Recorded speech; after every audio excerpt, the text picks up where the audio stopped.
เสียง บทเรียนฝึกเว้าภาษาลาวชั้นประถมศึกษาปีที่ 1 บทที่ 15 เว้าเกี่ยวกับเวลาใด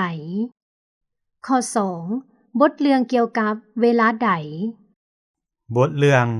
ท้าวพันธุ์เฮ็ดหยังในวันอาทิตย์ท้าวพันธุ์ในตอนเช้าวันอาทิตย์ มื้อนี้หลานไปโรงเรียนบ่ บ่มื้อนี้แม่นวันอาทิตย์ มื้ออื่นหลานจึงไปโรงเรียน หลานสิเฮ็ดหยังมื้อนี้ หลานยังบ่ฮู้ ไปป่าน้ำยาได้บ่ ได้หลานสิไปนำเด้อ ท้าวพันธุ์ในตอนสวยวันอาทิตย์ ขอบใจเด้อพันธุ์ที่มาน้ำยา บ่เป็นหยัง วันอาทิตย์หน้าย่าอยากมาอีกบ่ อยากมาวันอาทิตย์หน้าเฮามาอีกเนาะ ในตอนกลางคืนวันอาทิตย์ท้าวพันธุ์นอนหลับดี ในตอนเช้าของวันจันทร์ท้าวพันธุ์อยู่นำท้าวท้องสี